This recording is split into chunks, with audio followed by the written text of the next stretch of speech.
So I just watched Socialism for All's video titled, "Is China Socialist? Bracket no, bracket." Basically, he's talking about Dongism, and this has been discussed heavily in this recent post I made. So I want to come back and talk about the idea of labor and labor power, which I think is the most important distinction here. In the USSR, the amount of peasant farmers who owned tractors rose significantly. I think it rose by a few million, if I'm not mistaken. And in my mind, that is a direct switch from labor power to labor. They are still selling labor, yes, but the distinction was to make it so that we are selling our labor and not labor power.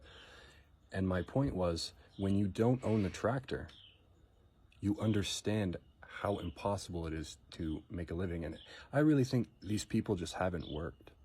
Like, if you have worked in labor and you know how to do the work, you do the work every day, you complete the job yourself every week, day in, day out, you're working, you're doing it, but you're not getting paid simply because you don't own the pump? Well, the pump only costs a few $1,000s. If I could just get my hands on a few $1,000s, but that's the point of the system.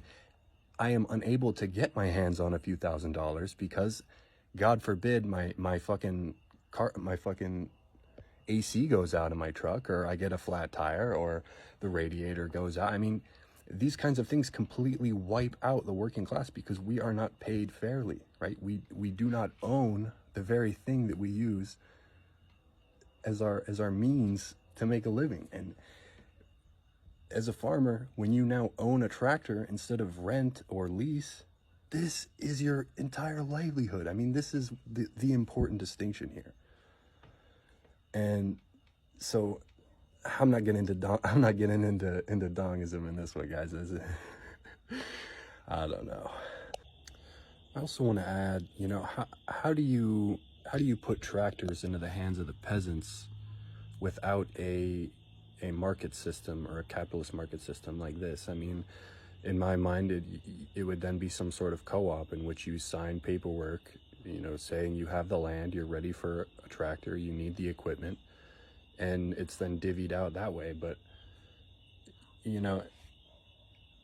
you do this for everything? I mean, do you open up stores across America with carpentry tools that are free for any laborer who's ready to go into construction? Do you open labor schools in which you have to pass the proper training, and then you gain a certificate from this in order to allow you access to the free tools that are provided to you in order to provide your labor? I mean, what would the system look like without state capitalism? I'm genuinely curious. In my mind, these all sound great and fine and dandy, but the reality is capitalists are going to be scared shitless of this. I mean, they're never going to trust a state system in which divvies out the equipment, the means of production. I mean, they want to feel the reward of working towards it. I mean, it's been so ingrained into the American people.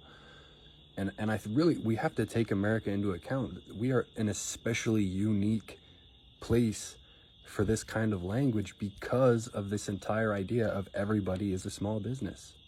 Everybody, you're a small business. I'm a small business. Just go do your business, grow your business. All right, guys, I'm done.